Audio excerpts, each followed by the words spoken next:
Está bien esto de... Vamos a hacer... No.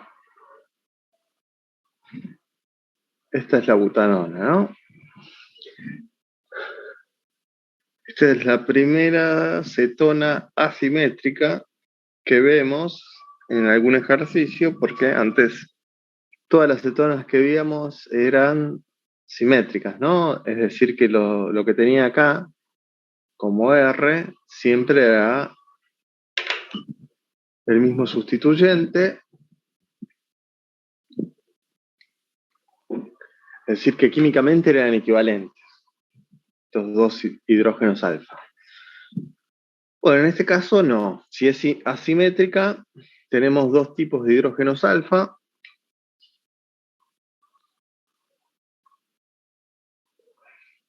Son diferentes, las sustituciones son diferentes, ¿no? La cantidad de hidrógenos también. Bueno. Hay una diferencia entre esos dos hidrógenos. Con hidróxido de sodio, cuando las condiciones de reacción también son largas y cuando se agrega un poquito de temperatura, suele formarse un tipo mayoritariamente de enolato versus otro. Primero dibujemos los dos enolatos. Uno sería este.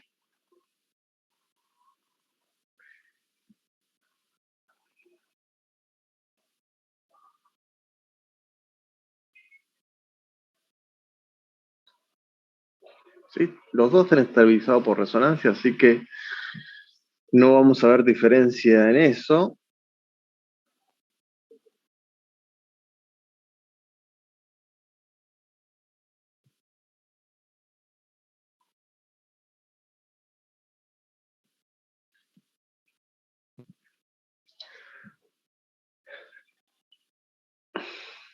La diferencia va a estar dada principalmente en el enolato más sustituido. ¿Se acuerdan que cuando vimos alquenos, alquenos no, cuando veíamos, por ejemplo, reacciones de eliminación en halógenos de alquilo?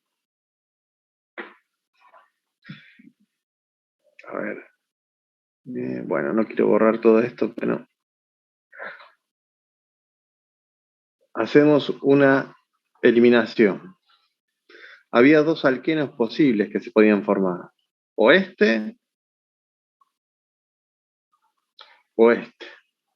Y se formaba un alqueno mayoritario y uno minoritario. El mayoritario era este, ¿no? El más sustituido. ¿Por qué? Porque estaba más estabilizado por el efecto de hiperconjugación. ¿Se acuerdan? Era el producto Seisser. Bueno, acá ocurre algo similar. Este enolato, que tiene un doble enlace sustituido en comparación a este doble enlace que está menos sustituido, ¿sí? Por empezar, no es que el enolato sea este y no este, o sea, es una estructura resonante, los electrones están deslocalizados, pero esos electrones están deslocalizados en este extremo versus en el medio de la cadena. O sea, este doble enlace o este enlace que tiene carácter de doble está más sustituido. Es decir, que es más estable en comparación al de arriba. ¿Sí? Cuando ustedes analicen este tipo de cetonas asimétricas, generalmente puede haber uno más sustituido versus uno menos sustituido. ¿Sí? El más sustituido va a ser el termodinámicamente más estable. ¿Por qué es más estable? Y porque está estabilizado, está más sustituido, está más estabilizado por ese efecto de hiperconjugación y pueden hacer una analogía con estas reacciones de eliminación, ¿sí? Con ese producto Seisser. No es lo mismo, ¿sí? Por eso pueden hacer pueden relacionar esas dos cosas distintas, porque el efecto que estabiliza ese doble enlace es el mismo. Eso sí, es la hiperconjugación. Entonces, ¿cuál es el enolato, el carbanión que se forma? Perdón, ahí pregunta cuál es el más estable. Y el más estable es este, ¿sí? Es el más sustituido, el que está más estabilizado por ese efecto de hiperconjugación. ¿Mm? El carbanión se refiere a este, ¿no? Cuando pierde ese protón y se forma ese ion que en realidad está estabilizado por resonancia, así que no es un carbanión, es un carbanión, pero también se lo llama ion enolato porque está estabilizado, conjugado con ese grupo carbonilo, estabilizado por ese efecto de resonancia. Pero si ustedes analizan los dos enolatos, el efecto de conjugación es el mismo en los dos. Lo que lo diferencia es el efecto extra de estabilizador, que es la hiperconjugación. Bueno, ¿qué pasa? Ya dijimos que este es el más estable. ¿Mm? Después lo analizamos porque en la misma pregunta después hacen, en el inciso C, preguntan sobre ese ion enolato. Dice, ¿cuál es el producto de la reacción con yoduro de metilo? O sea, cuando se mezcla esto con yoduro de metilo, bueno, esto es un halogeno de alquilo, es el mejor halogeno de alquilo para una SN2, por ejemplo. Entonces la reacción que va a haber es, tengo un nucleófilo, tengo un compuesto que puede sufrir sustitución nucleofílica, listo. Es una reacción SN2 como las que vieron ustedes en la unidad de halógenos de alquilo. Queda ese metilo unido al carbono alfa, más yoduro. ¿Sí? Es el ion enolato actuando como nucleófilo, como lo habíamos planteado también en la condensación aldólica. ¿Sí? Es el ion enolato atacándose a sí mismo, ¿no? No a sí mismo, sino a otra molécula. Y después pregunta qué pasa si en lugar de usar hidróxido uso terbutóxido. El terbutóxido, en comparación al hidróxido, es una base que está más impedida, ¿ven? Que está rodeado de grupos metilos.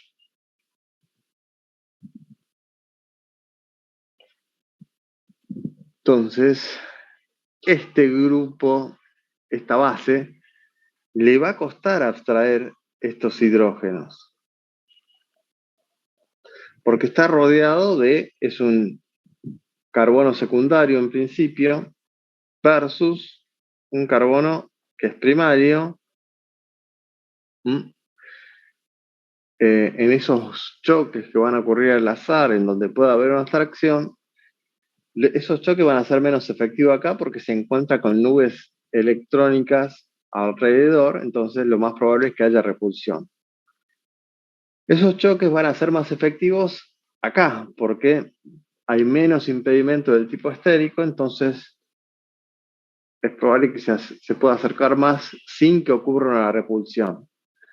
Entonces, cuando usan este tipo de bases más impedidas, el hidrógeno que se abstrae es el menos impedido. Por empezar, es el alfa, pero menos impedido. Entonces, en este caso, cuando usan terbutóxido, el ion enolato que se forma es el menos impedido, es este, ¿no? Que es el menos estable, ¿no? Ya analizamos la estabilidad de estos ion enolato, sería el menos estable, pero es el que es el único que se puede formar sin que haya repulsión, ¿sí? Sí. O sea, la base se puede acercar y abstraer ese protón sin que en ese choque se generen repulsiones por las cadenas laterales. Entonces es una manera de hacer reaccional O, digamos, si yo no quiero plantear este producto, es el producto que se formaría a través de la formación del ion enolato más estable. Quiero que se forme con el metilo acá. Si esto lo mezclo con el mismo reactivo, va a haber esa N2 y el producto va a ser la pentanona, ¿no? Con un metilo acá. Ese metilo termina unido a este carbono. Entonces yo quiero este producto, no quiero este, que sería el que se me formaría, que sería el que viene intermediario más estable, ¿sí? Entonces el que se formaría en mayor proporción. Pero me interesa el otro, el que se forma en menor proporción. Bueno, una manera de hacer eso es utilizar estas bases impedidas. El ejemplo típico es el terbutoxia. Y ahí pueden, con estas cetonas asimétricas, pueden como dirigir la reacción, ¿sí? Quiero que la sustitución o la reacción que sea, quiero que ocurra por la desprotonación de este carbono. O quiero que ocurra por la desprotonación de este carbono. Y bueno, estas son dos maneras de dirigir esa reacción. ¿Sí? Plantear condiciones de reacción diferentes, bases diferentes, generalmente también son condiciones de reacción que relacionadas con la temperatura y el tiempo de reacción. Esta reacción de desprotonación con este carbono poco impedido ocurre rápidamente, ¿sí? ¿Por qué? Porque en esos choques, a igual cantidad de choques con estos dos carbonos, ¿sí? Con esta base impedida, va a haber una mayor cantidad de choques efectivos de atracción de protones con este carbono, y por ende la velocidad de reacciones va a ser, de desprotonación en ese carbono va a ser mayor. Pero si yo dejo tiempos de reacción más largos, y está bien, los choques van a ser menos efectivos con este carbono, pero es posible que se forme una mayor cantidad si yo dejo un tiempo suficientemente largo, ¿sí? Pero por supuesto va a empezar a haber mezclas. Es posible hacer, si uno, si uno suma la base que usa, más los tiempos de reacción, más la temperatura de reacción, puede favorecer un enolato sobre el otro, ¿sí?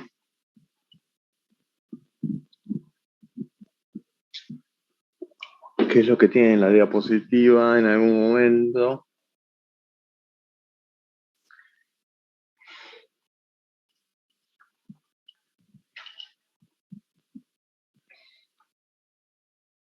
Sí, más o menos lo que vimos hasta ahora.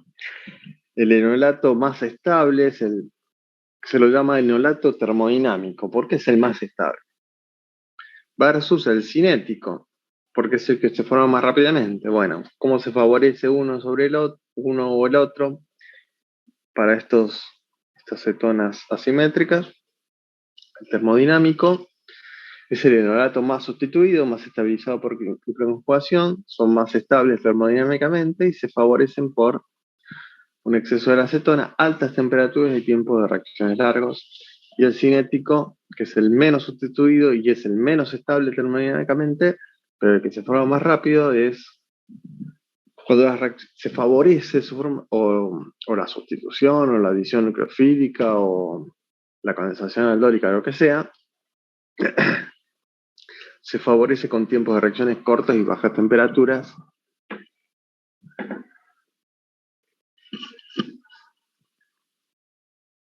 Son dos maneras de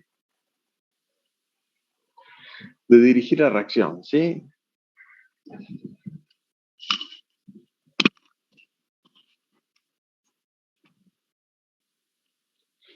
Acá tienen ejemplos, a ver.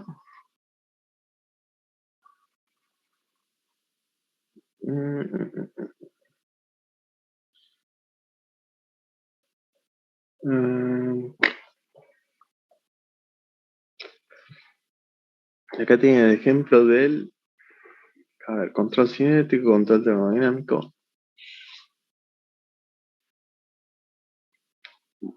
Bueno, hacer un ejemplo solamente con control cinético. Bueno, pero acá está el mismo, la misma cetona, condiciones de reacción para formar el alqueno más sustituido. En realidad acá está más estable por ese grupo fenilo también, conjugado con ese grupo fenilo, así que es el más estable.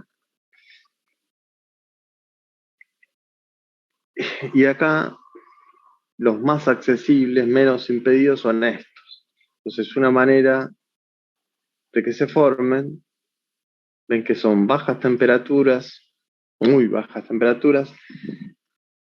LDA es disopropilamiduro de litio, que estaba por acá arriba,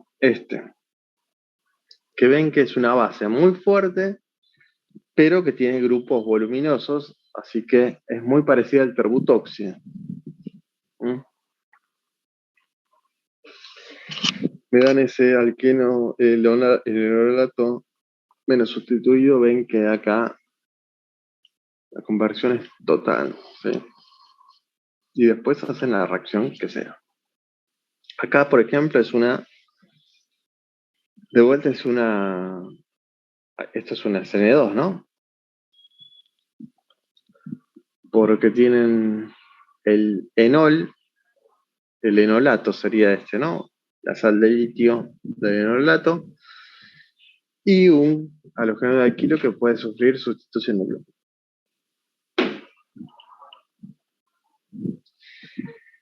Bueno, estas reacciones también se llaman de alquilación, ¿no?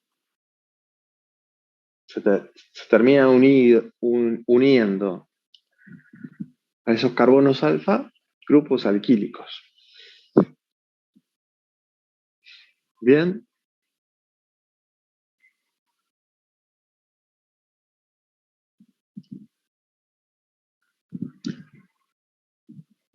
estos temas a veces están tratados en los libros, a veces no, en mayor, menor profundidad. La verdad no me acuerdo en dónde está tratado con la profundidad que se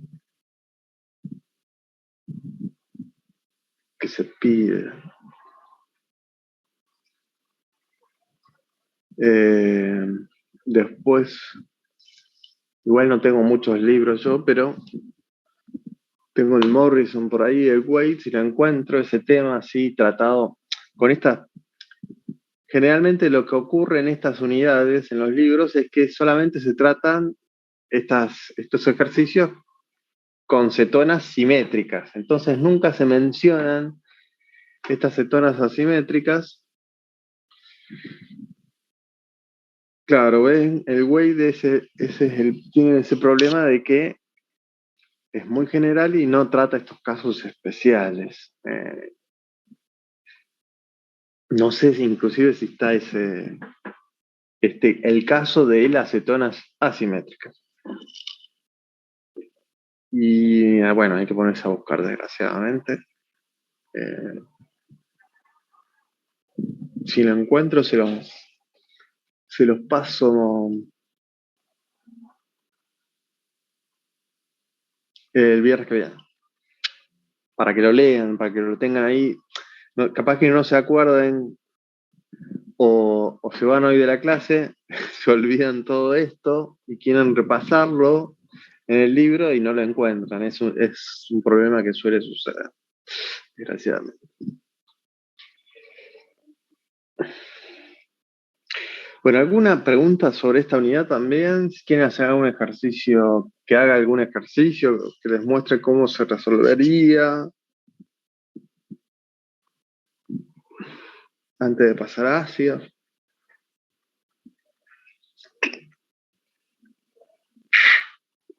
Tienen ahí la guía.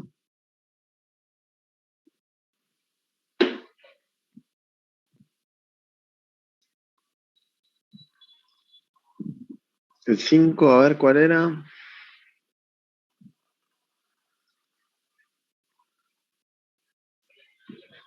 Bueno, el 5 es la formación de acetales, me parece. ¿Sí? Acá tienen un diol, cetona, acetona, medio ácido. Dice que se forma un compuesto A que tiene esta fórmula molecular y que resiste el alcali hirviente, es decir, que es estable en medio básico. ¿Se acuerdan que los acetales dijimos que son estables en medio básico, pero se abren en medio, o sea, la reacción se revierte en medio ácido? ¿Ven? Resistente al alcali hirviente, pero se convierte rápidamente en los materiales originales, o sea, en acetona y en diol, si se lo mezcla en medio ácido. ¿Cuál es la estructura de A? Bueno, es el acetal, producto de la reacción de este diol con el acetona.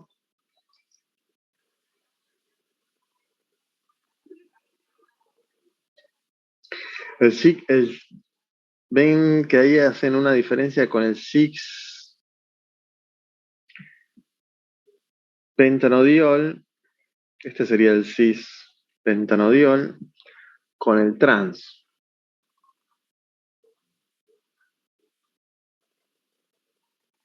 Este es el trans pentanodiol. Bueno, acá es la acetona en ese medio ácido. Es la formación de acetales cíclicos. A ver. Acetal cíclico. ¿Se acuerdan que hicimos el ejemplo con el etilenglicol?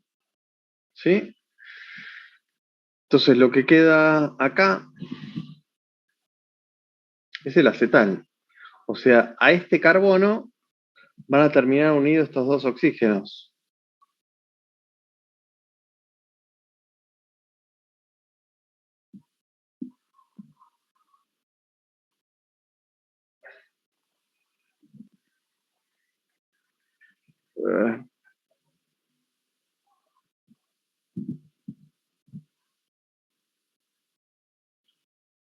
Este carbono es ese carbono. Sí, sí, estos son metilos. Esta es la acetona, la propanona. Acá están los dos metilos. La formación de ese acetal cíclico. ¿Sí? A ver, la fórmula que daba era carbono 8,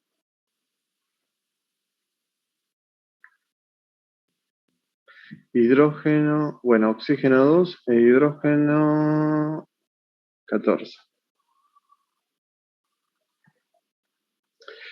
Hay 8 carbonos, 1, 2, 3, 4, 5, más 3 de acá, hay 8, hay 2 oxígenos y debe haber 14 hidrógenos.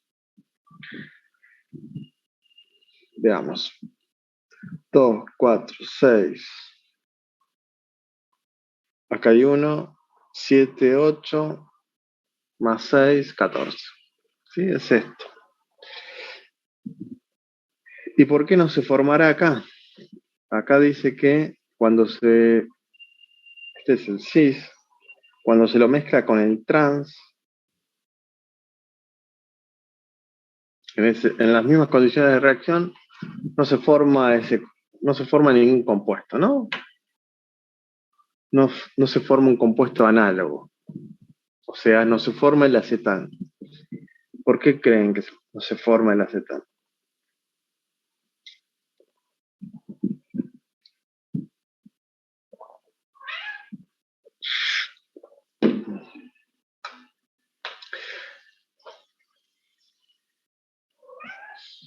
Capaz que es difícil verlo con las fórmulas estructurales ahí, que son planas, no dan. La información tridimensional está escondida no es clara, es difícil verlo, no tiene perspectiva. Es más fácil verlo con, por ejemplo, si yo les hago con el modelado, con los modelitos moleculares, ¿se acuerdan? Las pelotitas con las patitas. Bueno, claro, si les hago el producto, sí que les haga el modelado con las patitas, no sé si me dan, no tengo la cantidad de oxígeno o de carbono necesarios para hacer, no tengo 8 carbonos para hacer el tipo de esto.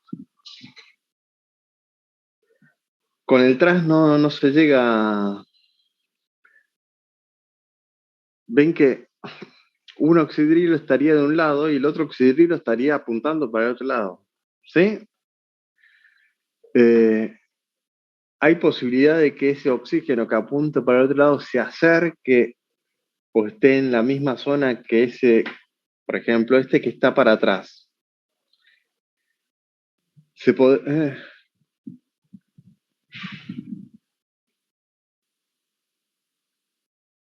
claro, así el aire es difícil, pero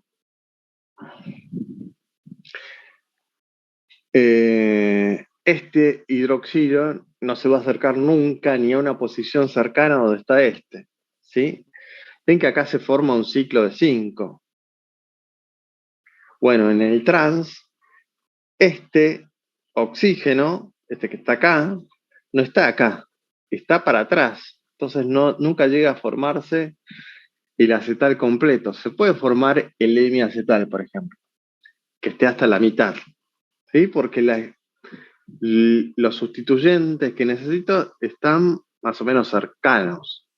¿Sí? Pero el acetal, en donde este hidroxilo tiene que estar cerca de este carbono para que pueda formarse un enlace, tiene que estar cerca, ¿sí? Porque hay una distancia de enlace, no puede ser mayor, pero está apuntado por el otro lado. Y no se va a dar nunca el acetal completo, ¿sí? Se puede dar la mitad de la reacción, el hemiacetal, pero no el acetal. Tengo que buscar los modelos, pero si quieren, pero sería como ver, no sé si se puede ver o no.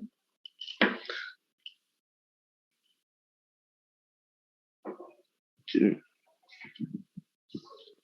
Pero se lo pueden llegar a imaginar como esto de que ese oxígeno, este que está acá, está muy lejos de este carbono en esta posición, ¿no?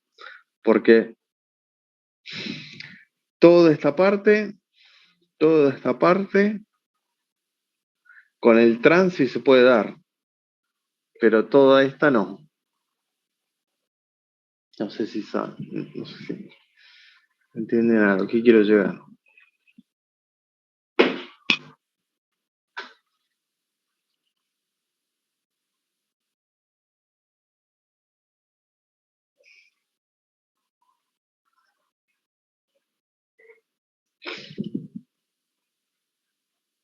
¿Algún otro ejercicio más de esta guía? Ups.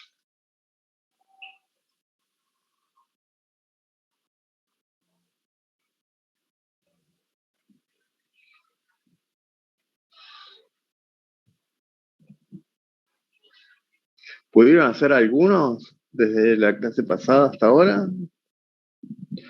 Los que hicieron, los que pudieron hacer, todos les salió más o menos bien, se dieron cuenta que tenían que hacer.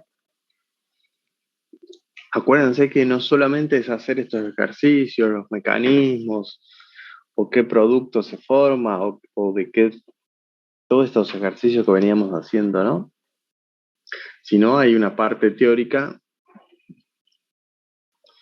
que acá tiene una guía de las preguntas que tendrían que ser capaces, ¿no? Al principio de la guía, ser capaces de contestar así con un textito, sin mostrar nada.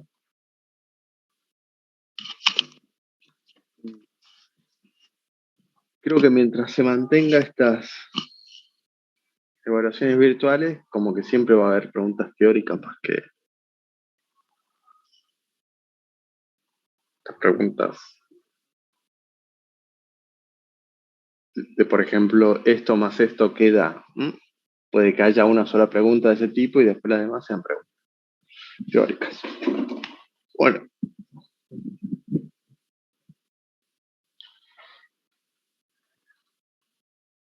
¿Alguna pregunta más? Si no, pasamos a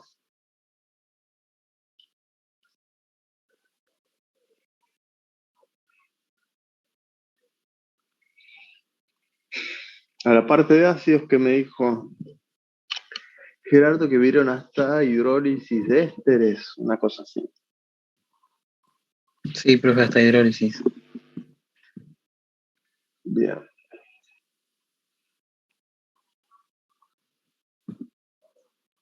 De aldehídos y cetonas como que me quedó bastante claro. Hice algunos ejercicios y creo yo que me salieron.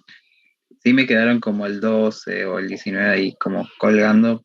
Y bueno, los del 2021, pero creo que bastante bien.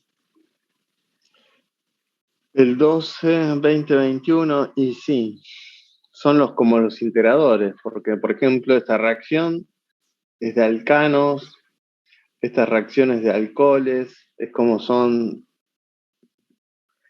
te mezclan reacciones de las unidades anteriores. Entonces hay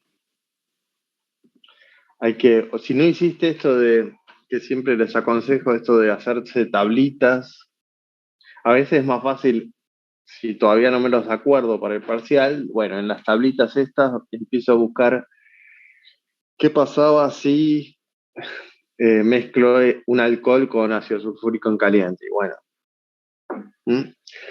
Pero tienen que hacer este proceso de reconocer grupos funcionales, reconocer el reactivo, y para eso, digo, una vez que reconocen más o menos grupos funcionales, se pueden ir a la unidad acá se van a la unidad de alcoholes, y después es más fácil buscar esta reacción. ¿M? Sí, más que nada para el repaso así de los recuperatorios que los haría. Claro, pero estos ejercicios así, tipo, hace mucho que no los veo, ¿eh? En los parciales. Hacer estas cosas así. Pero capaz que este parcial se lo toman porque se les ocurre, así que no les digo nada.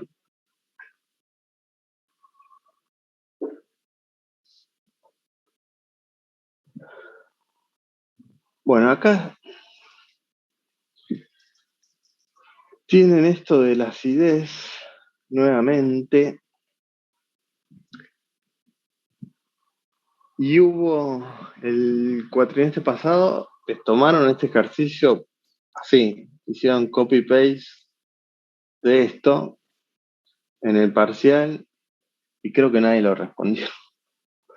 Así Lo hicimos todo mal, sí. Me digo, incluyo, me no, incluyo. o no respondieron o no lo llegaron a responder bien. Pero a ver, acá está como esta parte de acidez que también es más o menos la adelantábamos con fenoles, cuando había que, con basicidad, con la anilina, estamos siempre hablando de lo mismo, ¿sí? Esta ecuación que está acá,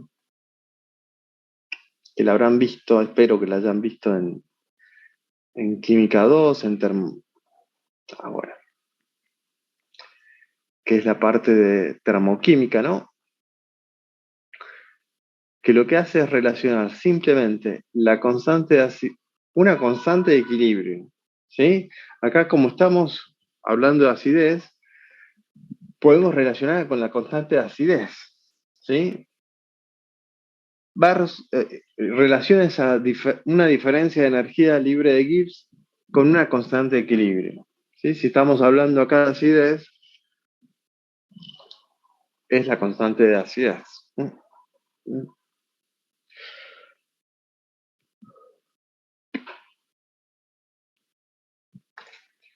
¿Cuál es esa relación? Es una relación logarítmica, ¿sí? Uno, si hace eh, si mide estas constantes de acidez a la misma temperatura, esto es una gran constante, ¿no? Le pongamos otra cosa que no se haga constante. ¿Mm? Entonces, el delta G está relacionado en forma logarítmica a una constante de equilibrio. ¿El delta G qué es? Si, por ejemplo, acá tengo un diagrama de energía. ¿Qué es el delta G? Si quiero reconocer, ven que acá está coordenada de reacción versus energía libre de Gibbs, ¿no? Coordenada de reacción, energía libre de Gibbs. ¿Se acuerdan dónde está el delta G? ¿O cómo lo podría representar en ese gráfico a ese delta G?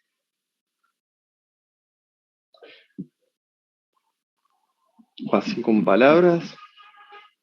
Es este, este delta, ¿no? Es una diferencia entre energías libres diferentes. Entre esta energía y esta energía. Esta es el delta G para esta reacción. Es la diferencia entre esta energía y esta energía, la energía de productos menos la de reactivos. Sí, es el delta G. ¿Mm? Acá también. El delta G es el mismo, pero diferente. Sería este.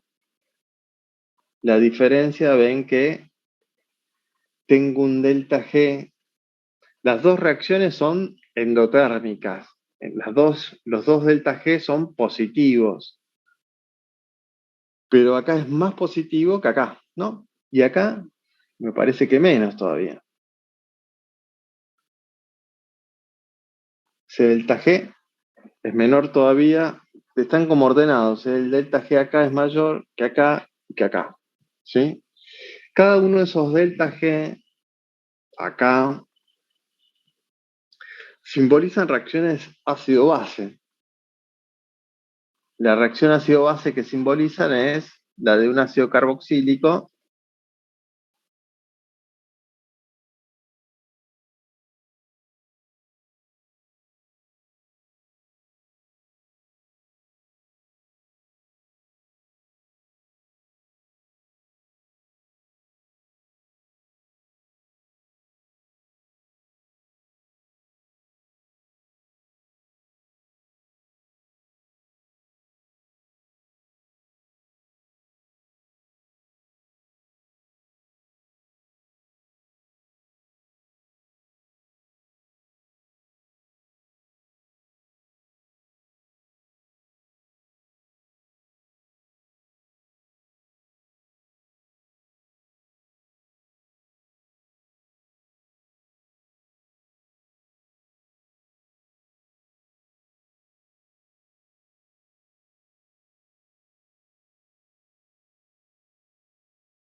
analizando esto, cómo relacionar todo esto, esta ecuación, los ácidos que están acá, estos gráficos y estos valores de pKa, ¿sí?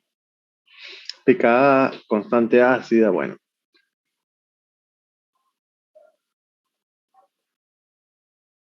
Estamos analizando este mismo equilibrio para los tres compuestos.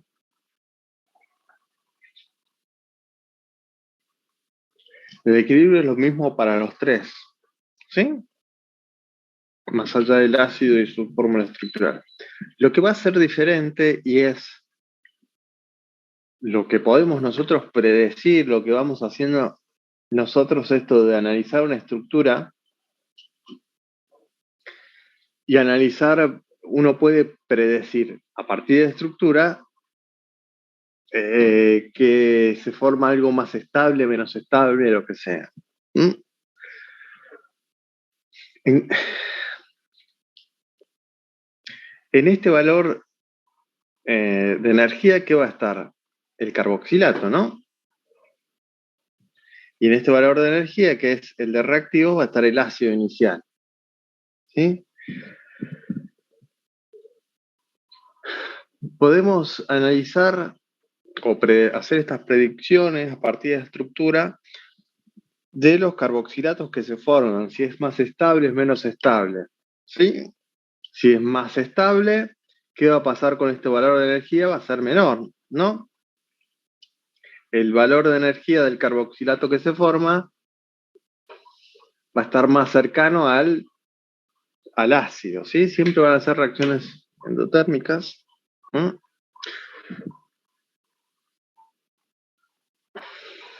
Bueno, entonces, a ver si podemos hacer, aunque sea, cómo se relaciona. O para el equilibrio de este ácido, de este y de este, ¿qué gráfico para esa reacción ácido-base le correspondería?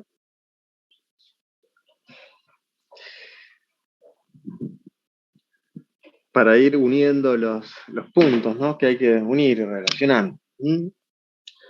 Bueno, y acá capaz que también surge estos problemas que estabiliza, o sea, lo que va a estabilizar van a ser factores electrónicos. ¿Qué factores electrónicos? Puede haber efectos inductivos, puede haber efectos de conjugación, puede haber efectos de hiperconjugación. Esos son los factores electrónicos que vimos que donan, atraen electrones y que estabilizan o desestabilizan. O sea, no siempre un mismo efecto estabiliza una especie. Entonces, primero hay que analizar qué especie estoy como analizando y ver qué le conviene a esa especie, que tenga grupos atractores de electrones o donadores de electrones. ¿Sí? No pensemos primero todavía en estos ácidos, pero este ejercicio lo hicimos muchas veces con intermediarios, ¿no? Con carbocationes, por ejemplo, que fueron los primeros allá cuando vimos alquenos, ¿no? Que se formaban carbocationes y analizábamos si el carbocatión que se formaba era más estable o menos estable. El carbocatión es una especie pobre en electrones que tiene una carga positiva, ¿se acuerdan? ¿Mm? Lo dibujo acá. Un carbocatión. Bueno, ¿qué analizábamos de esos distintos carbocationes? Y bueno, que tengan unidos a ese carbono electrofílico grupos que generen algún efecto electrónico que estabilicen esa carga positiva. ¿Se acuerdan qué grupos estabilizaban ese carbocatión? Si los que donaban electrones o los que atraían electrones.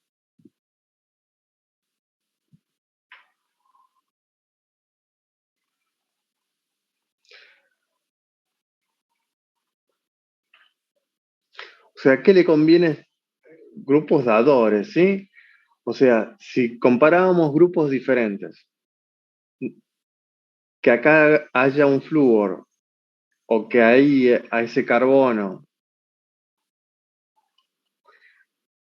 haya un metilo, ¿no? Este tiene el efecto inductor-atractor y este tiene el efecto dador. Y bueno, para una especie que tiene un carbocatión, que tenga grupos que donen electrones, hacen que esa carga positiva se transforme en una densidad de carga positiva. O sea, disminuye esa carga positiva, por eso lo estabiliza. Este efecto atractor lo que hace es justamente lo contrario. Ya tiene una carga positiva y a su vez tiene un grupo que le saca electrones, lo inestabiliza, o sea, concentra todavía más esa carga. ¿Sí? Siempre lo que vamos a analizar es, ya sea una carga positiva o ya sea una carga negativa, mientras más disipada en la molécula o repartida en un volumen mayor esté esa carga, más estable es. ¿Sí? ¿Por qué acá está más repartida la carga? Y si esta carga positiva recibe los electrones que le da este metilo, digamos que la carga positiva no está principalmente acá, sino que está un poquito repartida por el metilo, ¿sí? Porque está donando electrones al carbono electrofílico, ¿sí? Entonces ven que se reparte aunque sea parcialmente, en un volumen mayor. Entonces siempre esa disipación, ese, ese compartir de esa carga, es el peso de la carga positiva o negativa, estabiliza una molécula. Voy a borrar un poco ahora, porque si no va a ser un quilombo esto. Bueno, ahora estoy analizando una especie que tiene una deficiencia en electrones. No, lo que estoy acá analizando no es un carbanión, es un anión. Es una oxoanión porque la carga negativa está en oxígenos, ¿no? Pero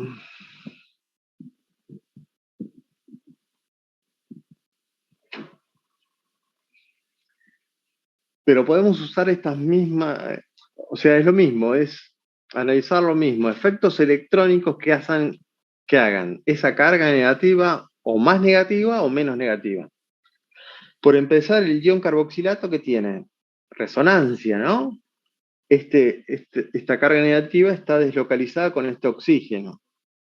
Pero ese mismo efecto está en los tres ácidos, ¿no? Así que no va a determinar una diferencia importante en la estabilidad o desestabilización de ese anión. ¿Sí? Tengo que analizar otra cosa más. Y bueno, la sustitución de ese grupo carboxilato va a ser distinta, ¿no? Porque acá no hay, es solo un carbono. Acá estos dos tienen un carbono, pero acá este carbono tiene el efecto inductivo atractor de tres halógenos. ¿Sí? Es decir, que ese efecto inductivo atractor no solo lo va a sentir ese carbono, sino parcialmente ese grupo carboxilato. Bueno, esa especie, ese anión, ¿qué creen? Que le va a convenir tener grupos atractores de electrones en cuanto a la estabilidad, ¿no?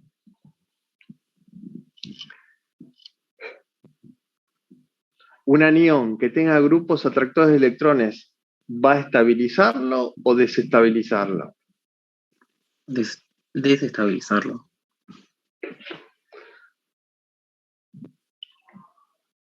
Desestabilizarlo como el carbocatión.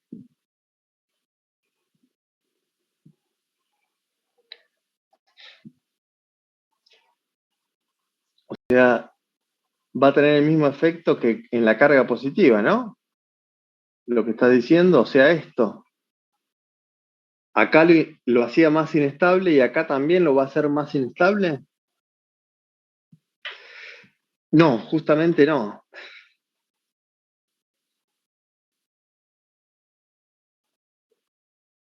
Entonces, no, ven que acá hay como un problema que no llegan a entender qué es lo que estabiliza una carga positiva y qué es lo que estabiliza una carga negativa.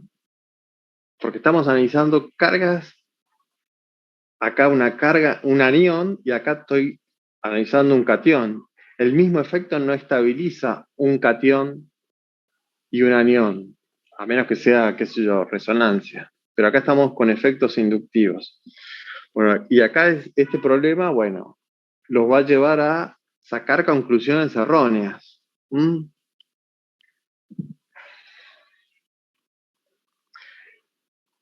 No analicemos el carboxilato, sino que vamos de vuelta a estas especies que ya las vimos, que son carbocationes, carbaniones.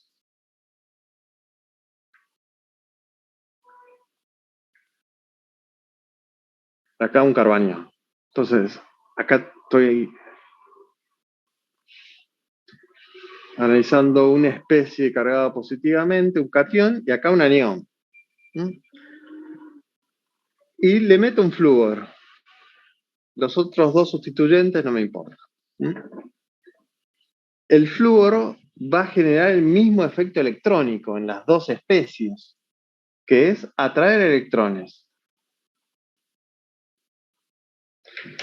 ¿Sí? Los dos van a provocar el mismo efecto, es el mismo elemento. Pero acá teníamos un carbono que está deficiente en electrones y tiene un grupo que atrae electrones, entonces, ¿qué hace con esta carga positiva? ¿Aumenta esa carga positiva o la disminuye? Y si es una carga positiva y tiene un grupo que saca electrones, la hace más positiva. ¿Sí? Entonces aumenta la carga positiva que ya tenía ese carbono. El efecto final es que lo hace más inestable porque esa carga positiva en comparación a otra carga positiva similar que no tenga ese grupo flúor, va a tener una deficiencia de electrones mayor. Bueno, acá ¿qué hace este efecto electrónico atractor? ¿Aumenta la carga negativa o la disminuye? No la puede aumentar porque tiene un grupo que le saca los electrones. Y esta carga negativa viene en producto de que tiene un exceso de electrones. Entonces, si tiene un grupo que le saca electrones, lo que hace es disminuir ese exceso de electrones. Entonces, no aumenta la carga negativa, sino que la disminuye. ¿Sí? Esa carga negativa va a estar repartida no solo en el carbono, sino un poquito en el flúor, porque no solo atrae los electrones del enlace, sino parte de esa carga parcial negativa. ¿Mm? Entonces, lo que antes tenía una carga localizada, ahora está repartida entre, no digo totalmente, sino parcialmente, con la ayuda de ese flúor. Entonces, esto termina siendo más estable, ¿sí? Se disipa un poco el exceso de electrones, se reparte en distintos núcleos esa carga negativa, entonces siempre eso genera estabilidad. ¿Mm? Siempre el mismo efecto provoca el mismo efecto estabilizador. No, hay que primero analizar qué es una especie que le falta electrones o que le sobra electrones. ¿Sí? Entonces, para el carboxilato, que es un anión, pero ahora otro tipo de anión, no es un carbanión, porque la carga negativa no está en un carbono, sino que está en un oxígeno. Supónganse que acá le meto un flúor en comparación a este, que será parecido, pero no tiene ese flúor. Bueno, acá en principio, por algo el ácido carboxílico es ácido porque está estabilizado por resonancia, ¿no? Ya de por sí esa carga negativa no está localizada en este oxígeno, sino que está repartida con el oxígeno que tiene al lado del grupo carbonilo. Pero acá se le suma un efecto inductivo atractor. Entonces, además de estar estabilizado por eso, o sea, esa carga negativa, estar disipada o repartida con este oxígeno, está repartida con este flúor que está acá y que acá no lo tiene. ¿Sí? Entonces esta carga negativa está repartida en mayor cantidad de núcleos, disipada en un volumen mayor, entonces va a ser más estable. ¿Sí? Todo aquello que concentre una carga, que haga que una carga positiva sea más positiva o que negativa sea más negativa, lo inestabiliza, lo hace menos estable. El efecto contrario, o sea, que haga que esa carga negativa o positiva sea menor, o esa densidad de carga sea menor, lo estabiliza.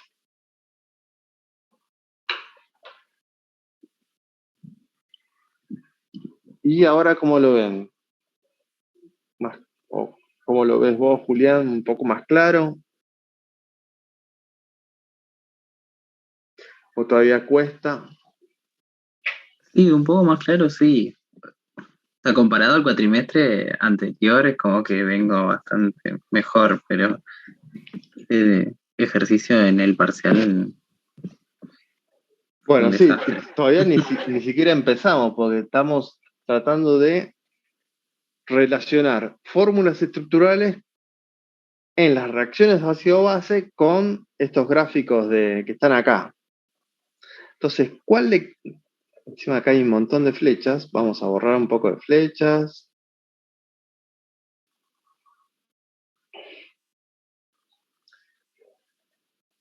Borramos esto. Entonces, ustedes tienen que imaginarse, este sería el ácido metanoico, metido acá en este equilibrio, que me da el carboxilato del el metanoato sería. Después, en la misma reacción, bueno, no es el metanoico, sino este metido acá, que se desprotona para dar. Y después el etanoico, ¿no? Que está acá y se desprotona.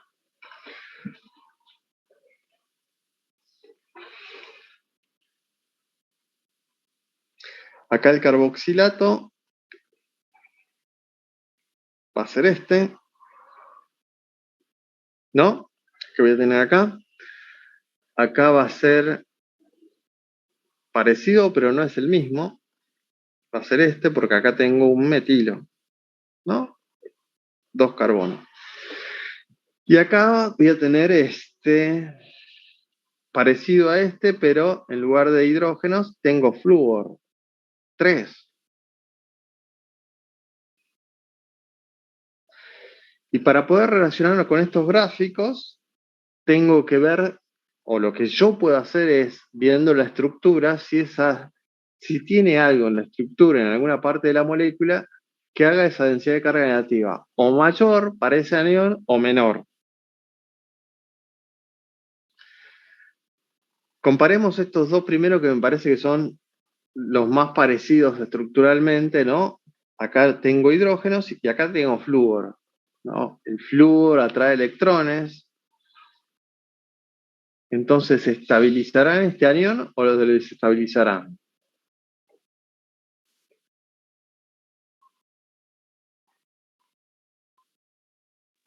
Lo hacemos estable. Claro, lo hace más estable, ¿no? Atrae ese exceso de electrones, entonces esa carga negativa será una densidad de carga negativa menor. ¿Mm? Entre estos dos, este es más estable que este. Bueno, entre este y este, el etanoato y el metanoato, ven que la diferencia es que acá hay un hidrógeno y acá hay un metilo. ¿Y el metilo qué hace? Dona electrones por efecto inductivo. Entonces, en el etanoato tiene ese efecto dador de electrones y en el metanoato no lo tiene. ¿Sí? Entonces, este efecto dador de electrones, acá está el efecto atractor, ¿no? Este efecto dador de electrones lo que hace es hacer esa carga negativa más negativa todavía, entonces lo inestabiliza. ¿Sí? Entonces, vamos de vuelta. ¿cuál será el más estable de todos? Y el único que tiene un efecto realmente estabilizante para ese anión. El que tenga ese efecto atractor y tiene el efecto de 3 flúor, así que es un efecto muy grande, atractor de electrones, muy estabilizante. Entonces, puedo relacionar esta estructura con este gráfico, ¿no? Es el que tiene una diferencia entre el producto, que sería acá, y el sustrato, que sería el ácido, menor. ¿Mm? Y estos dos correspondería cada uno a el etanoico y el metanoico. ¿Mm?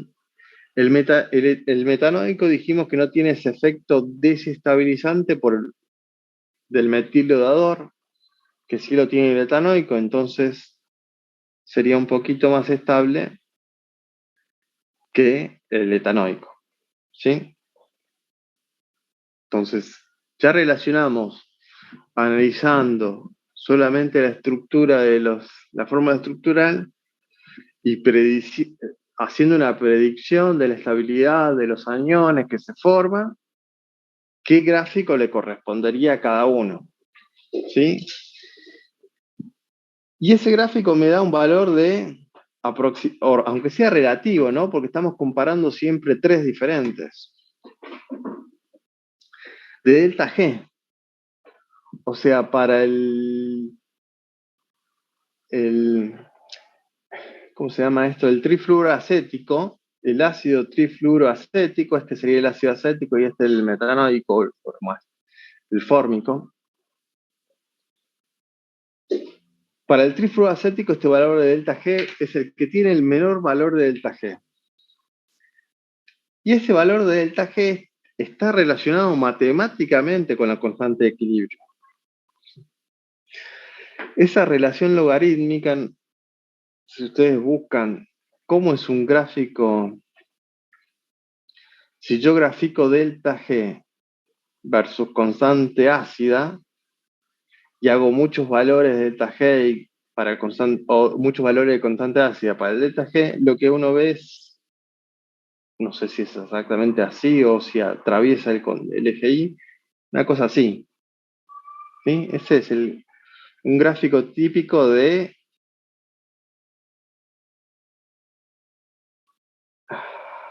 logaritmo natural de X, ¿no? Esta es una función logarítmica. La diferencia es que acá Y es delta G y X es, esto es logaritmo natural, será constante ácido.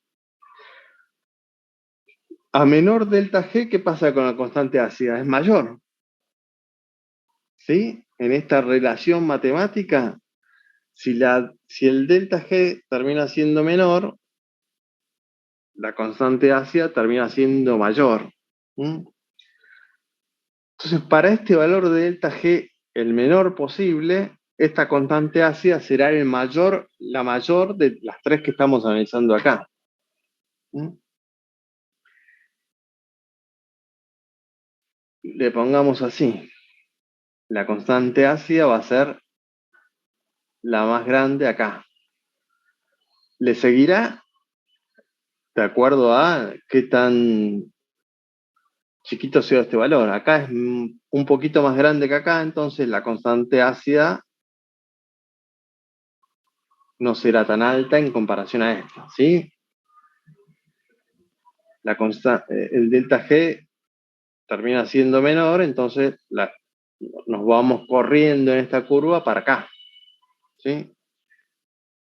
Y cuando el delta G es el más alto posible para estos 3 casos, la constante ácida no será tan alta, entonces le ponemos una sola flechita, ¿sí? ¿Qué es lo que nosotros podemos hacer? Este paso de relacionar fórmulas estructurales con estos gráficos, como ya hicimos antes con otros tipos de intermediarios. Después de la relación entre ese delta G que uno predice y la constante ácida es matemática. Hay una relación matemática. A menor delta G, la constante ácida es mayor. por la relación logarítmica que tiene. ¿Mm? Y bueno, y después me da valores de pKa. ¿Se acuerdan que los valores muy chiquitos están relacionados con valores muy grandes de constante ácida? Entonces, este valor chiquito de pKa está relacionada a la constante ácida, a la mayor constante ácida. El que le sigue será este para acá y el que le sigue este para acá. Si aquella que tenga una constante ácida mayor es el que tiene... No, a ver. Está bien. La constante ácida es menor en comparación a todas las que vimos acá. Por eso el pKa es mayor.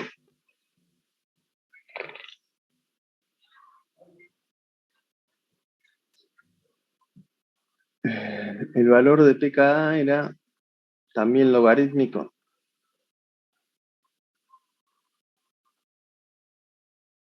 Pero, profe, los valores, o sea, a menor delta G sería mayor el pKa. No, sería mayor la constante ácida y el pKa es menor. Es menor. Ah, está bien. Sigue siendo el más ácido, ¿no? Lo que pasa es que acá tenés que tener bien claro qué es pKa y cómo se relaciona con la constante ácida, porque estamos hablando de que esta especie es la más ácida, porque la constante ácida tiene un valor más grande, pero cuando uno hace el cálculo del pKa, es el que tiene el valor más chiquito, ¿no? Y acá en estas flechas está toda la respuesta. Allá. Un quilombo, profe.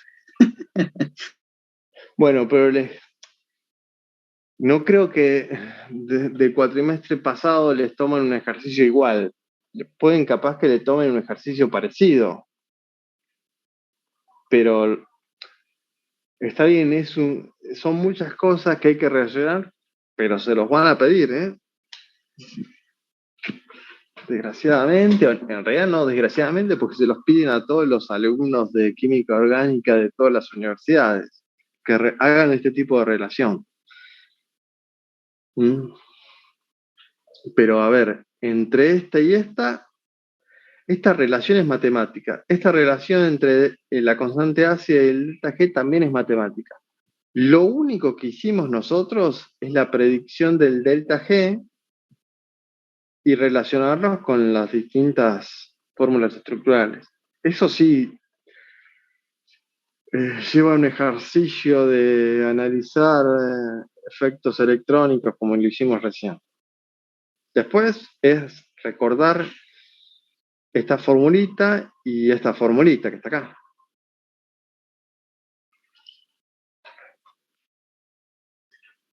Creo que, bueno, en el weight no está explicado todo esto. Así que si lo querés repasar del weight, no está. Pero sí está en el Morrison. No sé si tienen la posibilidad de tener acceso al Morrison ahí en los libros que les compartieron los profesores. En el Morrison van a la unidad de ácidos. Cuando explican propiedades físicas y químicas, lo primero que explican es acidez y está explicado, muestra la relación de esta fórmula con estas fórmulas estructurales, con estas coordenadas, estos gráficos de avance de reacción. Y bueno.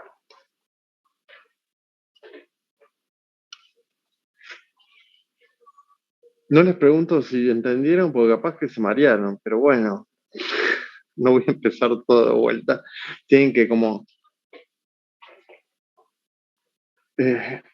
repasarlo de vuelta a ustedes, o quieren preguntar algo de vuelta, que no sea, a ver, explique todo de vuelta. No, me tengo que sentar a leer, eso es lo que pasa. Bueno, pero no te quedó nada claro, ni siquiera esto de qué factores estabilizan el carboxilato. Yo No, eso es, empezaría Bueno, empezaría por eso.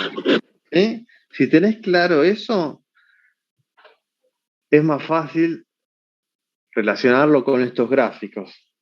Y bueno, después, a partir de estos gráficos, eso delta G, te tenés que memorizar estas fórmulas matemáticas y ver esta relación, cómo se vería un gráfico de esta función logarítmica, ¿no? Lo mismo acá. Acá es lo mismo, ¿no? No me acuerdo si es así exactamente, pero si es así, por ejemplo, a mayor pKa, menor constante ácida, ¿no?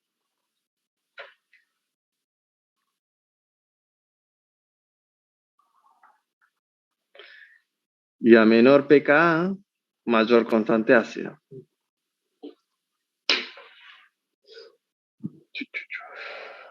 Sí, pasa por acá, porque pueden tener ustedes constantes negativas, pero bueno, pKa negativas. Perdón.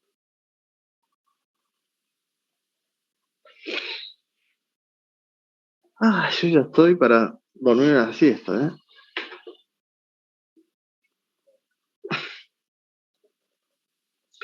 Bueno, ¿qué reacción típica vieron y que van a, inclusive esta unidad es extremadamente repetitiva porque es un solo mecanismo de reacción. Es una sustitución nucleofílica de acilo. Van a tener ácidos carboxílicos o derivados, que es simplemente, los derivados tienen un grupo acá, un heteroátomo que tiene electrones no compartidos, ¿sí? Que van a ser sustituidos por un nucleófilo. ¿Sí? La reacción global va a ser otro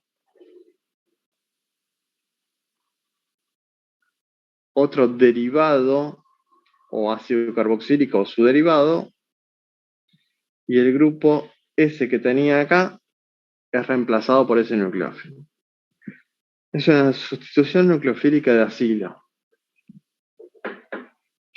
El mecanismo no es concertado, sino que es en varios pasos y van a través de la formación de un intermediario tetraédrico parecido a lo que ocurría con aldehídos y cetonas.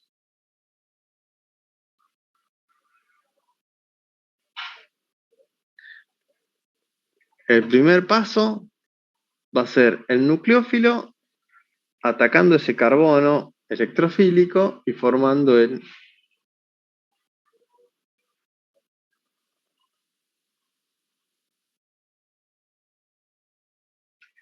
intermediario. Que si ustedes van a los apuntes de aldehídos y cetonas, es el mismo que se formaba, ¿no? Es el mismo grupo carbonilo que sufre en un principio la misma reacción de ataque nucleofílico. La diferencia con estos ácidos y sus derivados es que este grupo G puede actuar como grupo saliente. Entonces lo que ocurre es que se regenera el grupo carbonilo y se va el grupo G en un segundo paso. Grupo carbonilo con un nucleófilo pegado acá y este G que se va como grupo saliente. ¿Por qué con aldehídos y cetonas no ocurrían este tipo de reacciones? Porque en aldehídos y cetonas ese G o era un hidrógeno o era una cadena alquílica, ¿sí? Y el hidrógeno se tendría que haber ido como hidruro y la cadena alquílica como alquiluro. Los dos son grupos salientes malísimos porque si uno analiza la basicidad de estos grupos, son bases muy altas, son bases muy fuertes. Entonces, una de las condiciones que tenía que cumplir un grupo saliente es que sea una base débil, ¿sí? Que sea capaz de no donar electrones, sino que llevarse los electrones de este enlace. Y bueno, ninguno de estos dos grupos en aldehídos y cetonas cumplía bien con ese papel. Ahí ven una gran diferencia con la unidad anterior, a pesar de que hasta acá era muy parecido, ¿sí? Las reacciones típicas en esta unidad son todas de sustitución nucleofílica de acilo, La complejidad está en que hay muchos nucleófilos, muchos NU que van a ver, entonces se van a empezar a marear. Lo que pasa con todas las unidades, se empiezan a marear y parecen que hacen cosas diferentes, pero con el tiempo van a ver que siempre están haciendo la misma reacción una y otra vez. Pero bueno, esto lleva a acostumbrarse a ver estas cosas. A ver.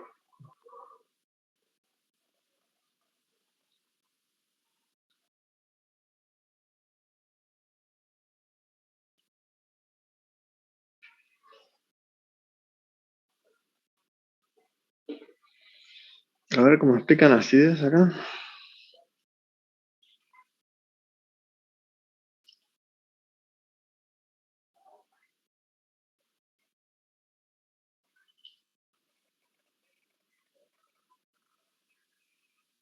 Vale, muy por arriba. Propiedades físicas, punto de ebullición.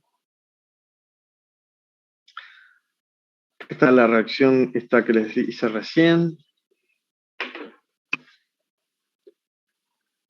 Este Z vendría a ser lo que yo les puse como nucleófilo y ese I que va a ser otra especie. Generalmente va a ser un heteroátomo, es decir, algo diferente a carbono, porque si no estamos hablando de cetonas, ¿no? Que puede ser sustituido. ¿Sí? Entonces,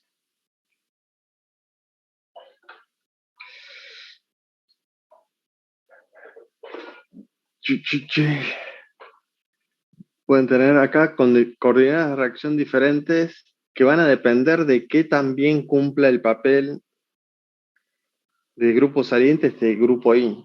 Si lo cumple mal, el, todos estos equilibrios van a estar desplazados desde acá. Si lo cumple bien y este Z, una vez que se une, también cumple mal ese papel de irse, o sea, de ese grupo saliente, el equilibrio se desplaza hacia acá.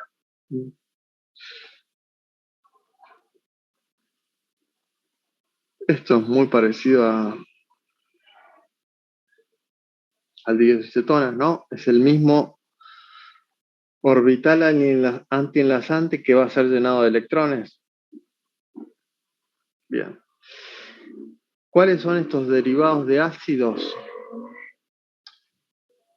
Primero tienen el ácido carboxílico y los derivados de ácido son halogenuros de acilo, anhidridos, ésteres, amidas, ¿sí? Nitrilos. ¿Por qué se llaman derivados de ácidos? Porque uno agarra cualquiera de estos grupos, haluros de ácido, anhídridos, ésteres y amidas, y los hidroliza, es decir, que le agrega un nucleófilo que va a ser el agua y de alguna manera hace que esa reacción ocurra, todos van a ir a parar a ácidos carboxílicos. ¿Sí? La reacción de hidrólisis de cualquiera de estos grupos da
Hoy vimos temas diferentes, pero bueno.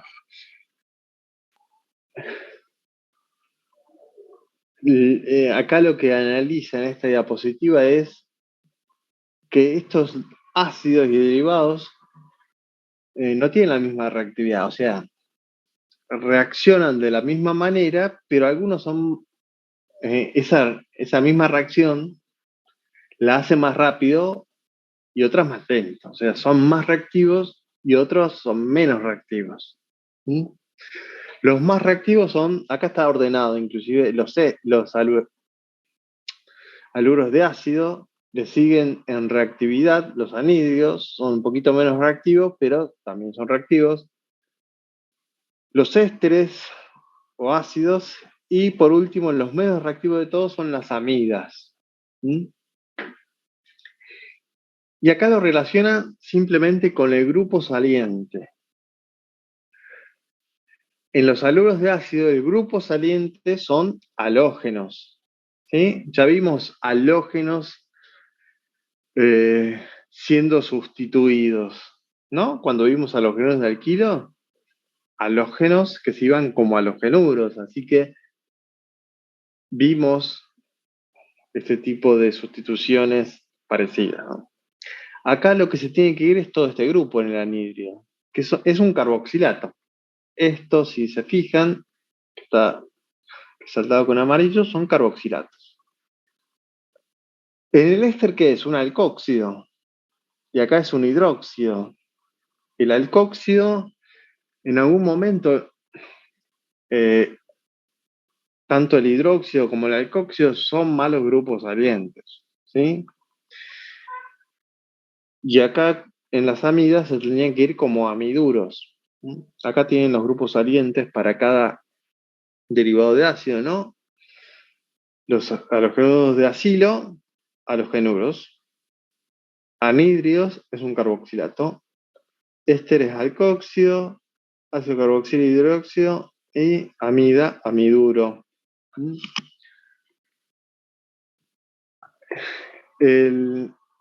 Aquellos que cumplan mejor como su papel de grupo saliente son las bases más débiles.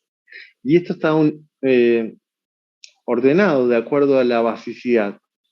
¿Se acuerdan que el amiduro en algún momento cuando en la unidad de alcoholes vimos por primera vez los amiduros, dijimos que es una base muy fuerte porque es un derivado del amoníaco que ya de por sí era básico? Si ese amoníaco le sacamos un protón, va a ser más básico todavía. Así que tiene una alta tendencia a donar electrones y como ya está unido al grupo carbonilo, se los dona el carbono carbonílico. Es decir, que cuando venga un grupo va a ser difícil que el amiduro se vaya porque tiene un enlace muy fuerte con el carbono. ¿Mm? Lo mismo para los alcóxidos, pero ya para el carboxilato no. Es menos básico. ¿Por qué? Porque esa carga negativa empieza a estar repartida con el grupo carbonilo, ¿sí? No tiene tanta tendencia a donar electrones. Y bueno, los halógenos de alquilo, por empezar, ¿se acuerdan que eran elementos de periodos superiores? Entonces la nube electrónica era mayor, esa carga negativa estaba repartida en un volumen mayor, así que eh, eran menos básicos todavía. ¿Mm? Del anhídrido para abajo siempre estamos o comparando o hablando de elementos que son el mismo elemento o que están en el mismo periodo, oxígeno, nitrógeno. Una forma de relacionarlos es con los ácidos conjugados, ¿no? Que es lo que habrán hecho en esta tablita, porque ya bromídrico, clorhídrico, ya están familiarizados con ese tipo de ácidos. Son ácidos minerales que vieron en química 2. Saben que son ácidos fuertes. Son electrolitos fuertes. Por eso acá tienen un pKa tan negativo, ¿no? Negativo significa que la constante ácida es muy grandota. Eh,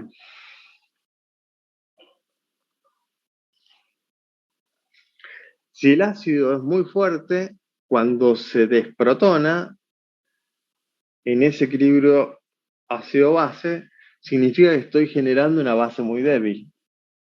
¿Mm? Eso, en el equilibrio ácido-base, nunca voy a tener un ácido fuerte que en la desprotonación genere una base muy fuerte, porque si no la reacción inversa sería igual de rápida, ¿no? Se desprotona, pero genera una base fuerte, entonces rápidamente se vuelve a protonar. ¿Sí? Es incompatible que tenga un ácido fuerte con una base débil en equilibrio, con una base fuerte en equilibrio. Generalmente un ácido fuerte genera una base débil. Entonces, ácidos fuertes generan bases débiles.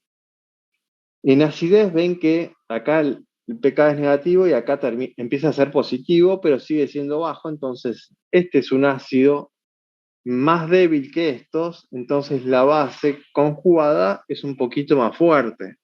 ¿Mm? Y para el caso de estos alcoxidos, agua y amoníacos, ya ven que el pKa empiezan a ser cada vez más altos, o sea, son bases, son ácidos más débiles y por ende la base conjugada en esa reacción ácido-base terminan siendo bases más fuertes. Entonces cumplen menos, cumplen cada vez peor ese papel de grupo saliente.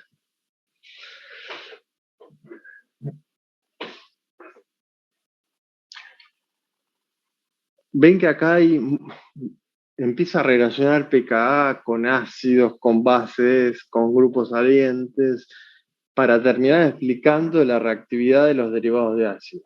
Son muchas cosas para relacionar entre sí, así como acá también hay que relacionar muchas cosas entre sí. Lo van a tener que repasar de vuelta. Tengan cuidado con estas, no sé cuánto tiempo se tomaron en la teoría para explicar esto, pero si hay que preguntar algo teórico en esta unidad, es la pregunta de la reactividad relativa entre los derivados de ácidos. Suele ser una pregunta que se suele hacer. Así que repasa. Bueno, dejemos acá porque me parece que ya los perdí a todos. Va, a los dos que hay. Cada vez somos menos, profe. No sé, la próxima clase va a ser, acuérdense que tengan en cuenta siempre el parcial. Me parece que ya es la última, ¿no? Hagan, fíjense que el TP está, el TP de extracción cromatografía, tienen que de vuelta llenar ese cuestionario de evaluación que, si tienen alguna duda, usen los foros o se comunican con Lucas porque será el que se encarga del tema. Traten de hacerlo, tengan en cuenta la fecha límite, no me acuerdo si es el domingo o mañana, no, me parece que es el domingo o el lunes, no sé. Está ahí en el cuestionario de autoevaluación. ¿Sí? No lo dejen todo a último momento porque se les puede pasar la fecha. Tienen ausente no ausente, sino incompleta esa actividad y después van a tener problemas para rendir el segundo parcial. Así que traten de hacerlo hoy. Ahorita les digo hasta cuándo tienen tiempo.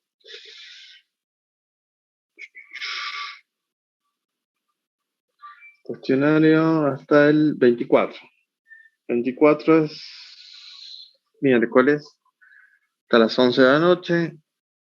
Tienen 3 intentos. Es un cuestionario de... a ver cuántas preguntas. Tienen 10 preguntas. Tienen 3 posibilidades. Tienen 40 minutos para hacerlo.